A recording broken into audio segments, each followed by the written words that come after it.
Welcome to AR6 news బులెటిన్ల ముందుగా headlines. సమీక్ష arts academy విద్యార్థులకు సన్మానం. మానవత్వం చాటుకున్న సుల్తానాబాద్ ఎస్ఐ శ్రావణ్ కుమార్.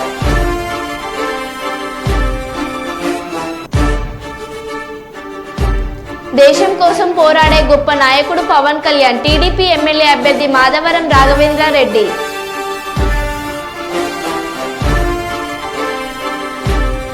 వేములవాడ రాజన్న సన్నిధిలో ప్రారంభమైన ఉగాది వేడుకలు. మంత్రాలయంలో టెట్రా ప్యాకెట్స్ ధ్వంసం చేసిన పోలీసులు. కురవి మండలం పిల్లిగుండ్ల తండాలో లింగ నిర్ధారణ పరీక్షలు నిర్వహిస్తున్న ముఠా అరెస్ట్.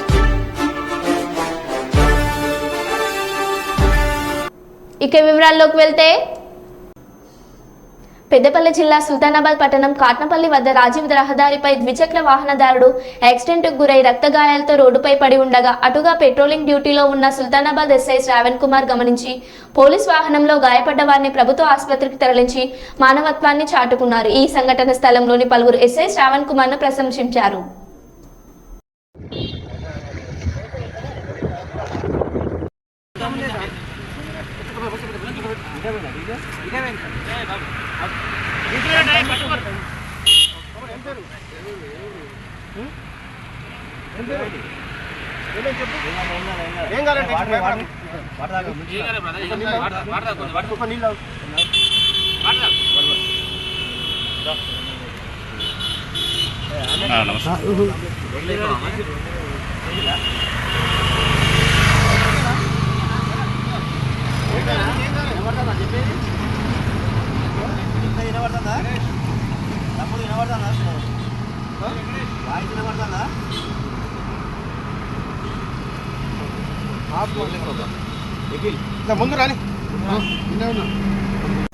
వరంగల్ పార్లమెంటు స్థానాన్ని బీఆర్ఎస్ తరపున ఎంఆర్పీఎస్ రాష్ట్ర అధ్యక్షుడు వంగపల్లి శ్రీనివాస్ కు ఇవ్వాలని ఎంఆర్పీఎస్ రాష్ట్ర యువసేన అధ్యక్షుడు రమేష్ డిమాండ్ చేశారు. హన్మకొండలో వరంగల్ పార్లమెంట్ ఎన్నికలపై ఎంఆర్పీఎస్ ముఖ్య కార్యకర్తల సమావేశం జరిగింది. ఈ సమావేశానికి ఎంఆర్పీఎస్ రాష్ట్ర యువసేన అధ్యక్షుడు రమేష్ హాజరయ్యారు. ఈ సందర్భంగా రమేష్ మాట్లాడుతూ, వరంగల్ పార్లమెంట్ నియోజకవర్గ పరిధిలో అత్యధిక ఎస్సీలు ఉంటారని, కావున వరంగల్ పార్లమెంట్ టికెట్ బీఆర్ఎస్ తరపున వంగపల్లి శ్రీనివాస్ కి ఇవ్వాలని ఆయన డిమాండ్ చేశారు. వంగపల్లి శ్రీనివాస్ కు టికెట్ ఇస్తే అత్యధిక మెజార్టీతో గెలిపించుకుంటామని మాజీ ముఖ్యమంత్రి కేసీఆర్ కు విన్నవించుకున్నారు. వరంగల్ సీట్ ని వంగపల్లి శ్రీనివాస్ కే ఇస్తే మాదిగ జాతికి ఇచ్చినట్టే అని చెప్పేసి మేము మన మాజీ ముఖ్యమంత్రి మంత్రివర్యులు కేసీఆర్ గారిని కోరుతున్నాం. ఇక్కడ వరంగల్ జిల్లాలో అత్యధిక జనాభా ఉన్న మాదిగలకు ఇవ్వకుండా వేరే పార్టీలకు ఇస్తున్నటువంటి పార్టీలు, వేరే వాళ్ళకి ఇస్తున్న పార్టీలు ఉన్నవి. అంతేకాకుండా మా వంగపల్లి శ్రీనివాస్కు సీటు ఇవ్వాలని చెప్పేసి మేము బీఆర్ఎస్ అధ్యక్షుల్ని కోరుతున్నాం. ఎందుకంటే కేసీఆర్ గారికి ఫస్ట్ ఎందుకు ఇవ్వాలంటే, మా వంగపల్లి శ్రీనివాస్ గారికి ఉద్యమం స్టార్ట్ అయినప్పుడు, తెలంగాణ ఉద్యమం స్టార్ట్ అయినప్పుడు 9 మంది ఆ ఉద్యమంలో అరెస్ట్ అయిన సమయంలో అందులో మొదటి వ్యక్తి మా వంగపల్లి శ్రీనివాస్. ఆ తర్వాత 2008లో ఉద్యమాన్ని ముందుకు తీసుకుపోవాలనే క్రమంలో అక్రమ అరెస్టు చేసి ఆయన జైలులో పెట్టే సందర్భాలు ఉన్నవి. అదేవిధంగా నిరుత్కృష్టత్వాన్ని ఏర్పాటు చేసి ఆయన ఆనాడు తెలంగాణ ఉద్యమం కోసం ఉస్మానియా యూనివర్సిటీ నుంచి ఇక్కడ కాకతీయ యూనివర్సిటీ వరకు పాదయాత్ర చేయడం జరిగింది. ఆనాడు తెలంగాణ ఉద్యమంలో కావచ్చు, ఈరోజు ఎంఆర్పీఎస్ ఉద్యమంలో కావచ్చు, ముందుండి ఆయన నడిపించిన సందర్భాలు ఉన్నవి. ఎందుకంటే ఎన్నోసార్లు బీఆర్ఎస్ కు మద్దతు ఇచ్చి వాళ్ళ గెలుపులో ప్రధాన పాత్ర పోషించినటువంటి వంగపల్లి శ్రీనివాస్ గారికి బీఆర్ఎస్ టికెట్ కేటాయించాలని మేము కేసీఆర్ గారిని వేడుకుంటున్నాం. ఎందుకంటే ఈ టికెట్ మా వంగపల్లి శ్రీనివాస్కి ఇచ్చినట్లయితే ఇక్కడ ఉన్న మాదిగ జాతి అంతా ఏకమై ఒక తాటిపైకి తీసుకొచ్చి ఇక్కడి నుంచి పార్లమెంట్ పంపించే బాధ్యత ఈ మాదిగ జాతి తీసుకుంటుందని మేము ఈ సందర్భంగా తెలియజేస్తున్నాం. కేసీఆర్ గారికి మరో విన్నపం తెలియజేస్తున్నాం. ఏంటంటే, ఇక్కడ అత్యధిక జనాభా ఉన్న మాదిగలు అదేవిధంగా వంగపల్లి శ్రీనివాస్ గారు మీకు ఏ విధంగా చూసినా విధేయుడిగా ఉన్న సందర్భాలు ఉన్నవి. ఇప్పుడు 2000 ఈ 10 సంవత్సరాల ఉద్యమ చరిత్రలో మీ వెన్నంటూ ఉండి మీ పార్టీకి సపోర్ట్ చేసి అదేవిధంగా మీకు అండదండలు ఉన్నటువంటి మా వంగపల్లి శ్రీనికి టికెట్ ఇస్తే మేము ఖచ్చితంగా గెలిపించుకొని పార్లమెంట్కి పంపిస్తామని మేము కేసీఆర్ గారికి విజ్ఞప్తి చేస్తున్నాం. హిందూ ఆలయ ధర్మ పరిరక్షణ సమితి ఆధ్వర్యంలో ఆదివారం కర్నూలులోని రాష్ట్ర కార్యాలయంలో ఏర్పాటు చేసిన కార్యక్రమంలో రాష్ట్ర కమిటీ కార్యవర్గాన్ని ఎన్నుకోవడం జరిగిందని హిందూ ఆలయ ధర్మ పరిరక్షణ సమితి వ్యవస్థాపక అధ్యక్షులు దండు విద్యాసాగర్ పేర్కొన్నారు. రాష్ట్ర అధ్యక్షునిగా కట్టెల రామాంజనేయులు, ఉపాధ్యక్షుడిగా ప్రవీణ్ మరియు జాయింట్ సెక్రటరీగా పురుషోత్తంను నియమించడం జరిగిందని, తమ సమితి సిద్ధాంతాలను నచ్చి పనిచేయడానికి వచ్చిన రాష్ట్ర కమిటీని అభినందించడం జరిగిందని తెలియజేశారు. ఈ సందర్భంగా రాష్ట్ర అధ్యక్షుడు రామాంజనేయులు మాట్లాడుతూ, రాష్ట్ర అధ్యక్షునిగా నాకు ఈ అవకాశం కల్పించిన విద్యాసాగర్కు ధన్యవాదాలు అని, తమపై నమ్మకం ఉంచి ఈ బాధ్యతలు అప్పగించినందుకు బాధ్యతాయుతంగా పనిచేస్తూ రాష్ట్ర వ్యాప్తంగా ఈ సమితిని విస్తరింపజేస్తా అన్నారు. నమస్తే, నా పేరు కట్టెల రామాంజనేయులు. అయితే ఈరోజు హిందూ ఆలయ ధర్మ రక్షణ పరిస్థితి సమితి ఆధ్వర్యంలో మేము వచ్చేసి దేవాలయ ప్రక్షాళన చేయాలనే ఉద్దేశంతోనే ఈరోజు నన్ను రాష్ట్ర అధ్యక్షునిగా ఎన్నుకోవడం జరిగింది. అయితే ప్రతి ఒక్క దేవాలయాల్లో ప్రక్షాళన జరగాలి. ఎందుకంటే ఎండోమెంట్ పేర్లలో దేవాలయాల దోపిడులు, దేవాలయ భూములు దోపిడులు ఏవైతే ఉన్నాయో దోచుకుంటున్నారు. అదేవిధంగా దేవాలయాలకు వెళ్తే ప్రతి ఒక్కరు టెంకాయ దర్శనం పేరు మీద ఎక్కడైతే ఏ విధంగా అయితే ఆ విధంగా దోపిడీ జరుగుతూనే ఉంది. ఈరోజు శ్రీశైలంకి వెళ్తే శ్రీశైలం బస్సుల పైన దోపిడే, ఒక్క ప్రయాణికుని పైన దోపిడే. ఈ విధంగా ఎక్కడైతే దోపిడీ జరుగుతుందో అలా ఏదైతే జరుగుతుందో అది ఎండోమెంట్ ఆఫీస్కి సంబంధించి వాళ్ళపైన మేము కన్ఫామ్గా నిరసన తెలియజేస్తాము. వాళ్ళ యొక్క ఆఫీసులు ఏవైతే ఉన్నాయో అక్కడ మా యొక్క ధర్నాలు నిర్వహించడము అవన్నీ జరుగుతాయి. కాబట్టి ప్రతి ఒక్క హిందూ అనే బంధువు ప్రతి ఒక్కరూ ఈ యొక్క కార్యక్రమాలను దృష్టిలో ఉంచుకొని ఏవైతే హిందూ పండగ అనగానే ప్రతి ఒక్క దేవాలయాలు దోపిడీ, హిందువుల యొక్క కార్యక్రమం అంటే దోపిడీ. ఎందుకో తెలియదు కానీ ప్రతి ఒక్క ఎండోమెంట్ సంబంధించిన వాళ్ళు కానీ ఎవరు కానీ టోల్ గేట్ కానీ ప్రతి ఒక్కరు నిర్వహిస్తారు. ప్రత్యేక దర్శనాల పేరుతో దోపిడీలు జరుగుతూనే ఉన్నాయి. కాబట్టి దీన్ని ఉద్దేశించే మేము హిందూ ఆలయ పరిరక్షణ సమితి ఆధ్వర్యంలో ధర్నాలు చేపట్టాలి, ఎన్నో పోరాటాలు చేయాలనే ఉద్దేశంతోనే ఈ విధంగా ఈ కార్యక్రమంలో పాల్గొనడం జరిగింది. నమస్తే. మయూరి ఆర్ట్స్ ఆధ్వర్యంలో భారతదేశ గౌరవ పురస్కారాలు 2024 అవార్డుల ప్రధానోత్సవం తెలంగాణ సరస్వత పరిషత్ కింగ్ కోటి హైదరాబాద్లో నిర్వహించిన ఈ అవార్డుల భాగంగా మంచిర్యాల జిల్లా రామకృష్ణాపూర్కు చెందిన సమీక్ష ఆర్ట్స్ అకాడమీకి చెందిన కూచిపూడి గురువు ఎండి మెహనుద్దీన్కి యూనివర్సల్ తెలంగాణ ఓపెన్ యూనివర్సిటీ వారిచే హానరబుల్ డాక్టరేట్ ఏప్రిల్ 4వ తారీఖున ఇవ్వడం జరిగింది. ఈ కార్యక్రమానికి కూచిపూడి డాన్సర్ ఎర్రవెల్లి మోర్సవారాణి సమీక్ష ఆర్ట్స్ అకాడమీ ఫౌండర్గా వ్యవహరించారు. ఈ సందర్భంగా ఉత్తమ ప్రతిభ కనబర్చిన మయూరి ఆర్ట్స్ వారు 600 మందికి అప్లికేషన్స్ పంపగా 300 మంది ఎంపికయ్యారు. అందులో నుండి వారు 150 మందిని ఎంపిక చేయడం జరిగిందని మోర్సి రాణి తెలిపారు. ఈ విభాగంలో సమీక్ష యాడ్స్ అకాడమీ విద్యార్థులకు 3వ స్థానం లభించింది.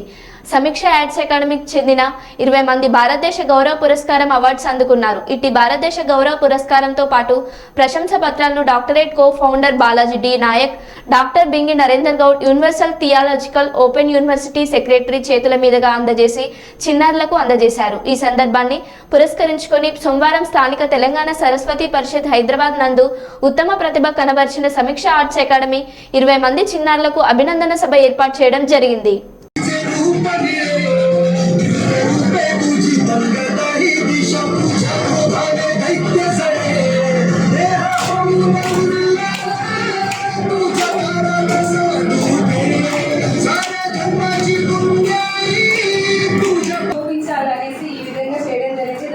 చాలా హార్డ్ వర్క్ జరిగింది.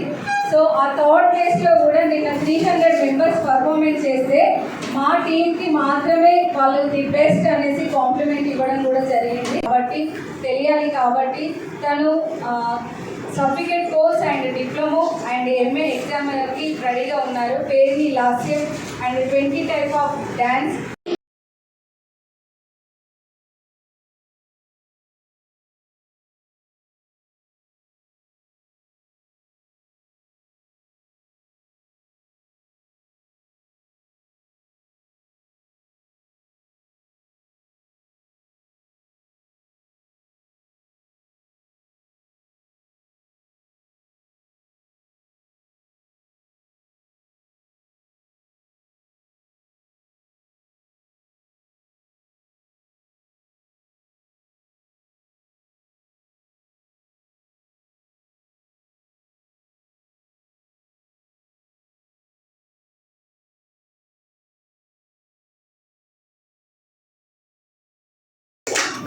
అనశ్రీ వాళ్ళ పేరెంట్స్ ఉంటే ముందుకు రావాలండి. అనశ్రీ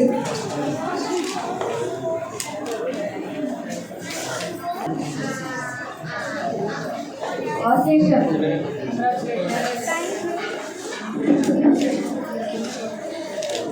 నెక్స్ట్ వేరే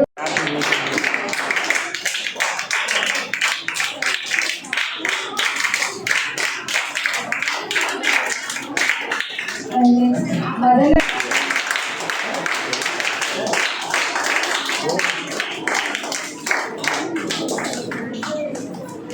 పేరెంట్స్ నుంచి ఎవరైనా ఇద్దరు ముందుకు రండి. అక్కడి వేరే ఎలా అంటే గవర్నమెంట్ కూడా వాళ్ళ పిల్లలన్నింటినీ తన సొంత డబ్బులతో ఇంట్లో కూర్చోబెట్టి అన్నీ చేపిస్తారు. చేపించి ప్రోగ్రామ్స్కి తీసుకెళ్తారు.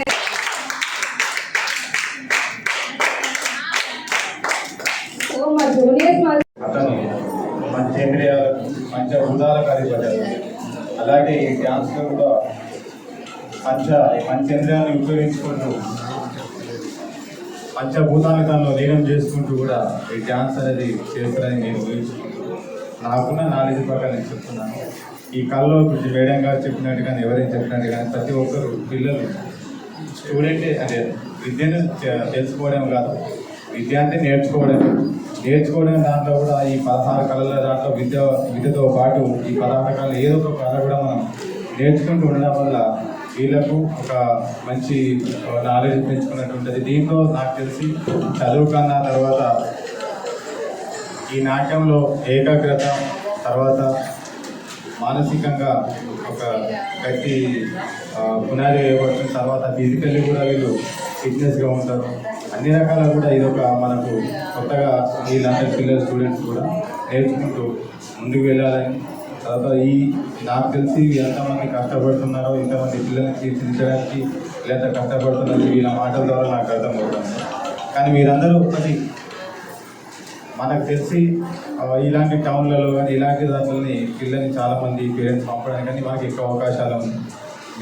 మేము కూడా గ్రామీణ ప్రాంతాలకు వచ్చినాం కాబట్టి మాకు గ్రామీణ ప్రాంతంలో డ్యాన్సులు కానీ కరాటేలు కానీ ఇలాంటివి కానీ ఎవరు కూడా చెప్పడానికి ముందుగా ఇన్ ఫ్యూచర్లో ఈ పిల్లలే రేపు మంచిగా నేర్చుకొని మంచిగా చాలా వీళ్ళు మీ డ్యాన్స్ అకాడమీని విస్తరిస్తూ ఈ పల్లెటూరులో కూడా మీరు విస్తరించుకుంటూ పల్లెటూరు పిల్లలకు కూడా హెల్ప్ చేయాలని కోరుకుంటూ పిల్లలందరూ కూడా నా ఒక చిన్న విన్నపం, ప్రతిదాన్ని కూడా సీరియస్గా తీసుకుంటూ మనం ఇంతటితో ఆగకుండా మనము మన రాష్ట్ర జిల్లానే కాకుండా రాష్ట్రం కాకుండా దేశానికి సరిహద్దులు దాటుతూ కూడా మన యొక్క కళని అక్కడ కూడా పరిచయం చేస్తూ మీ గురువులకు మీ తల్లిదండ్రులకు కూడా మీరందరూ కూడా మంచి పేరు తీసుకురావాలని నేను ఆకాంక్షిస్తూ ఈ అవకాశం ఇచ్చిన మీ అందరికీ కూడా ధన్యవాదాలు తెలుపుతున్నాను. ఒక్క ఛాన్స్ పేరుతో అధికారంలోకి వచ్చిన జగన్ 5 ఏళ్ల పాటు రాష్ట్రాన్ని నియంత్రణలా పాలించడాన్ని కర్నూలు పార్లమెంట్ అభ్యర్థి బస్తిపాటి నాగరాజ్ మండిపడ్డారు. ఆలూరు టీడీపీ కార్యాలయంలో ఆలూరు అసెంబ్లీ అభ్యర్థి వీరభద్ర గౌడ్తో కలిసి నాగరాజ్ మీడియా సమావేశం నిర్వహించారు. ఈ సందర్భంగా ఆయన మాట్లాడుతూ జగన్ ప్రజావేదిక కూల్చివేతతో మొదలుపెట్టి అన్ని రంగాలను కూల్చివేశారన్నారు. అభివృద్ధి సంక్షేమం జరుగుతుందన్నారు. కాబట్టి ప్రజలు ఒక్కసారి ఆలోచించి రాష్ట్రాన్ని అభివృద్ధి చేసే టీడీపీని గెలిపించాలని నాగరాజు కోరారు. చెప్పి మభ్యపెట్టి అందరినీ ఇంతవరకు అయితే కూడా ఈ రోజు వరకు కూడా దిగిపోతున్నాడు. 4-5 రోజులు ఎలక్షన్ కూడా వచ్చేసింది. ఈ రోజు వరకు కూడా నీ రాజధాని ఏదైనా అంటే కూడా చెప్పలేని దుస్థితిలో అంటే జగన్మోహన్ రెడ్డి గారు యొక్క విధ్వంసకర పరిపాలన ఇంత మాత్రంతో ఒకసారి ఆలోచించండి ప్రజలంతా. ఎందుకంటే ఈ భారతదేశ చరిత్రలో ఇంతవరకు స్వాతంత్రం వచ్చినప్పటి నుంచి ఏ ముఖ్యమంత్రి కూడా ఇంత ఘోరంగా పరిపాలించలేదు. ఆ లిస్టులో తీసుకుంటే కూడా ఈయన మొదటి స్థాయిలో ఉంటాడు. ఒక్కసారి అవకాశం ఏ విధంగా అడిగినాడో చివరి నుంచి తీసుకుంటాడు ఈయన ఉంటాడు. ఎందుకంటే రాజధాని ఏదయ్యా అంటే ఒక ముఖ్యమంత్రిగా ఆయన కూడా సమాధానం చెప్పిన స్థితిలో ఉన్నాడు. దిగిపోయేటప్పుడు కూడా మా రాజధాని అనేది చెప్పలేకపోతున్నాడు. అంటే దీన్ని బట్టి ఆయన ఏమాత్రం పరిపాలించాడు. ఆయన కుటుంబంలో కూడా ఆయన కుటుంబ పరిపాలన అర్హుడుగా తల్లిని చెల్లిని విడగొట్టేసి ఆయన ఒకడు మోనార్క్గా కుటుంబాలను పరిపాలించలేని వ్యక్తి ఈ రాష్ట్రాన్ని మనందరూ పరిపాలించిన శక్తి సామర్థ్యాలు ఆయనకు ఉన్నాయా? ఏమాత్రం లేవని చెప్పేసి నేను తెలియజేస్తున్నాను. అంతేగాక ఇక సంక్షేమ విషయానికి వస్తే సంక్షేమం ఏమాత్రం చేశాడు? ప్రతి ప్రభుత్వం సంక్షేమం చేసుకుంటూ వస్తాం. ప్రతి ప్రభుత్వాలు మారినప్పుడల్లా సంక్షేమం ఎక్కడ ఏదో కట్టేయాలి. నేను దేవుడు కాదు, జగన్మోహన్ రెడ్డి దేవుడు కాదు. నేను వచ్చి ఏదో సంక్షేమం చేశాను పట్టణం అని చెప్పని ప్రతి ప్రభుత్వం వస్తుంది. ఆ పరిస్థితిని బట్టి సంక్షేమం ఎప్పటికప్పుడు ఇస్తూ వస్తుంది. ప్రతి ప్రభుత్వం సంక్షేమం చేస్తూ అభివృద్ధిని కోరుకుంటూ వచ్చాయి ప్రభుత్వం. కానీ ఈయన మాత్రం సంక్షేమం ఎవరు ఇంతవరకు సంక్షేమం ఇవ్వలేదు. నేనే కనిపెట్టానన్నట్ట ఈయన ఒక దేవుని మాదిరిగా ఒక దైవదూత మాదిరి ఊహించుకొని నేను బటన్ నడుపుతున్నా, సంక్షేమం అంటే నేనే కనిపెట్టాను అన్న రీతిలో ఈ ప్రజల్ని మభ్యపెట్టాడు. కాబట్టి నేను చెప్పేదంటే సోదరులారా, అభివృద్ధి అనేది 1% చేయలేదు. ఓన్లీ సంక్షేమం అనుకుంటే రాష్ట్రాన్ని 13 లక్షల కోట్లకు దివాళాకు స్థితికి తీసుకుపోయాడు. అంటే ఎంత ఘోరంగా పరిపాలించాడు ఒకసారి మీరు ఊహించుకోండి. మన రాష్ట్రం అంతా అప్పులో ఉండిపోయి ఆంధ్రప్రదేశ్ అంటే ఒకప్పుడు అన్నపూర్ణ ఆంధ్రప్రదేశ్గా ఉండేది. ఈరోజు ఆంధ్రప్రదేశ్ రాజధాని ఏదంటే ఢిల్లీ పైన వేరే స్టేట్ పైన ఎక్కడ పోయినా కూడా నేను రాజధాని ఏదంటే చెప్పలేక నవ్వుకుంటారు వాస్తవంగా. ఆ నవ్వుకోవడమే మన అసెంబ్లీ శాఖ 170 నాకు మళ్ళీ వస్తాయి అని చెప్పిన ఎంత మూర్ఖుడు అయినారు అతను. 170 సీట్లు వస్తాయి నాకు అది. అంటే అంత మూర్ఖత్వమైన పరిపాలన. కాబట్టి నేను చెప్పేది ఏమంటే సోదరులారా, మీరంతా ఒక్కసారి విడుదలై అందరూ ఆలోచించండి. ఎందుకంటే ఇక్కడికి వచ్చేసరికి ఈ ఆలూరు ప్రాంతాన్ని తీసుకున్నాం. కర్నూలు పార్లమెంట్ ఎంతో వెనుకబడిన ప్రాంతం వాస్తవంగా.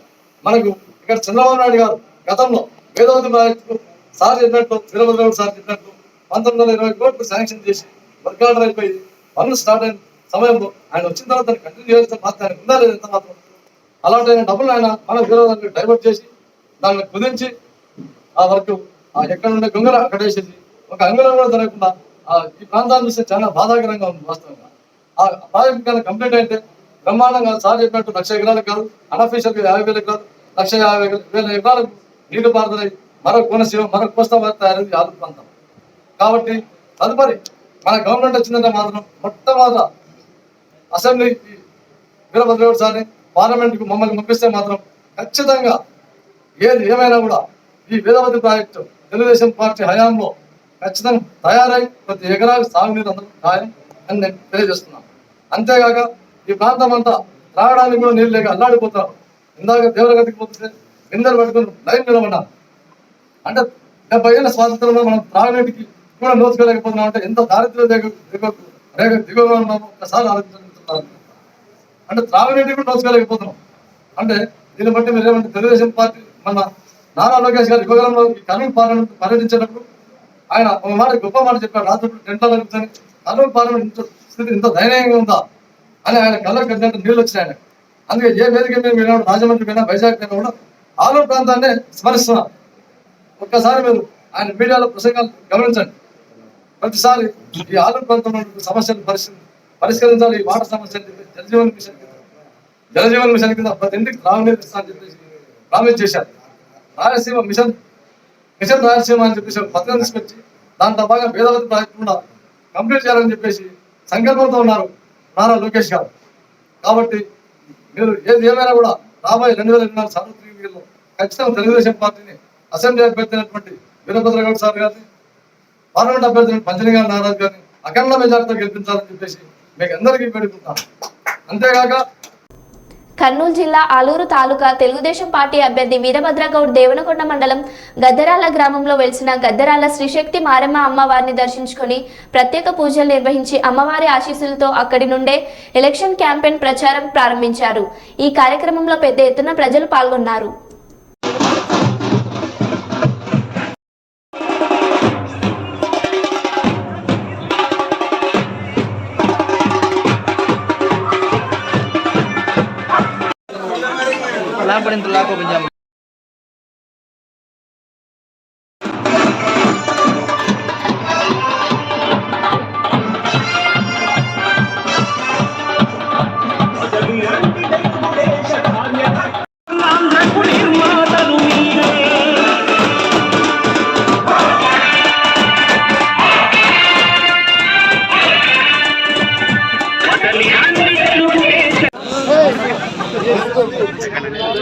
వాళ్ళు ఉండరు వాళ్ళు మా ఊరికే ఉంటుంది.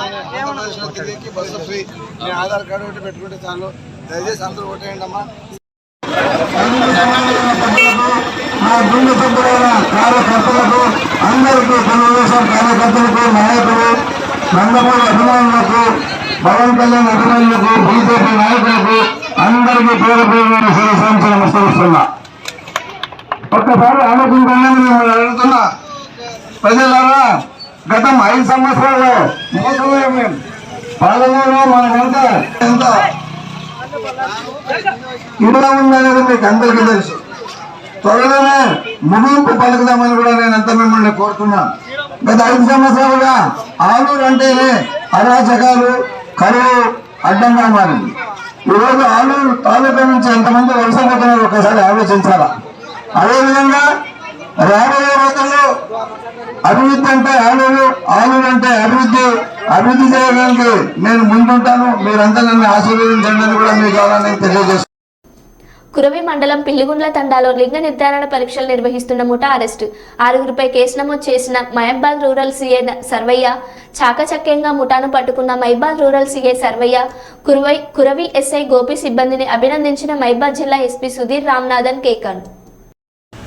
కురవి మండలం పిల్లిగుండ్ల తండ గ్రామంలో లింగ నిర్ధారణ పరీక్షలు చేస్తున్నట్టుగా మా కురవి ఎస్ఐ గారికి నమ్మదగిన సమాచారం రాగానే నేను మరియు కురవి ఎస్ఐ గారు, తర్వాత డిఎంహెచ్ఓ మేడం గారు, తర్వాత కురవి లోకల్ డాక్టర్, మా సిబ్బంది అందరం కూడా వెళ్ళి పిల్లిగుండ్ల తండాలో ఒక ఇంట్లో చెక్ చేయగా అక్కడ లింగ నిర్ధారణ సంబంధించినటువంటి ఒక ఇన్స్ట్రుమెంట్ స్కానర్ పట్టుకొని అక్కడ ఉన్నారు.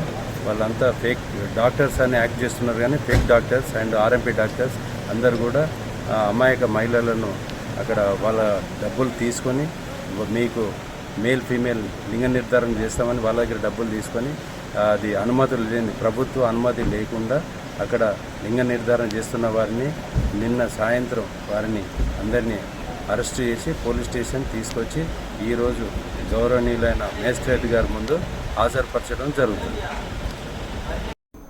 పాణ్యం నియోజకవర్గం బలపనూరు గ్రామంలో ఎన్నికల ప్రచారంలో భాగంగా మరియు బాబు సూపర్ 6 డోర్ టు డోర్ శంకరావం కార్యక్రమంలో భాగంగా టీడీపీ, జనసేన, బీజేపీ శ్రేణులతో కలిసి ఇంటింటికి తిరిగి గ్రామంలో వారు ఎదుర్కొంటున్న సమస్యలను అడిగి తెలుసుకొని పథకాల గురించి ప్రజలకు వివరిస్తూ కరపత్రాలను పంపిణీ చేస్తూ వచ్చే ఎన్నికల్లో 2 ఓట్లు సైకిల్ గుర్తుకు ఓటు వేసి గెలిపించాలని పాణ్యం మాజీ ఎమ్మెల్యే, టీడీపీ ఎమ్మెల్యే అభ్యర్థి శ్రీమతి గౌరు చరితారెడ్డి గారు కోరారు.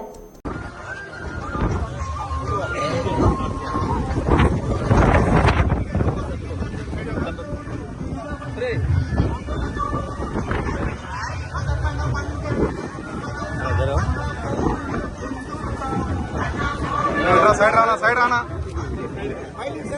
నిలబడండి ఫోటో తీసుకో. దేనికి రానా అందరు నిలబడు, దిగండి అక్క.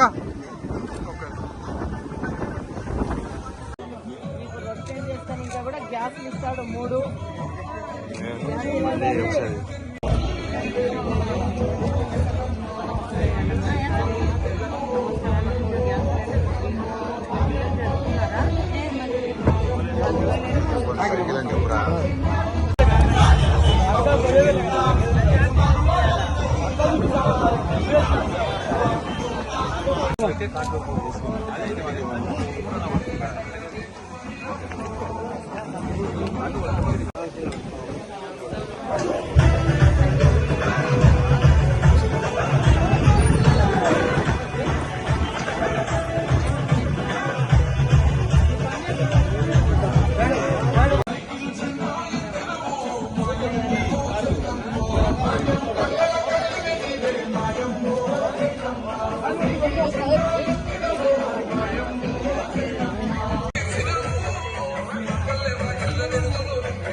పాణ్యం నియోజకవర్గ పరిధిలోని కల్లూరు అర్బన్ 30-31 వార్డు షరీన్ నగర్లోని దాదాపు 35 బుడగ జంగం కుటుంబాలు పాణ్యం ఎమ్మెల్యే మరియు వైఎస్ఆర్ కాంగ్రెస్ పార్టీ నంద్యాల జిల్లా అధ్యక్షులు కాటసాని రాంభూపాల్ రెడ్డి, పాణ్యం యువనేత కాటసాని శివనరసింహారెడ్డి గార్ల సమక్షంలో వైఎస్ఆర్ కాంగ్రెస్ పార్టీలో చేరారు. ఎమ్మెల్యే ఒక్కొక్కరికి వైఎస్ఆర్ కాంగ్రెస్ పార్టీ కన్వలు వేసి పార్టీలోకి సాధారణంగా ఆహ్వానించారు. అనంతరం ఎమ్మెల్యే మాట్లాడుతూ అందరం కలిసి కట్టుగా పనిచేసి జగనన్నను మరోసారి ముఖ్యమంత్రిని చేసుకుందామని అన్నారు.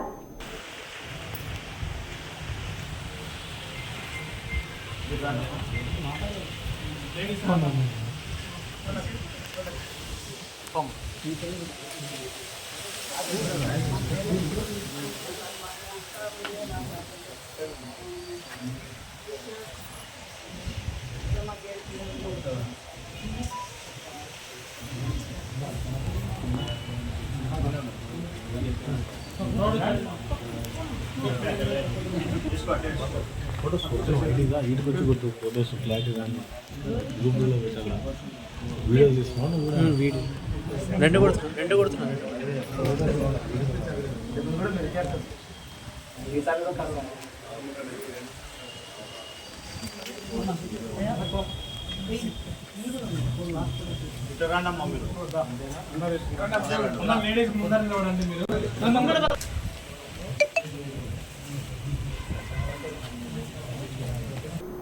మరో బులెటిన్లో మళ్ళీ కలుద్దాం. Stay tuned.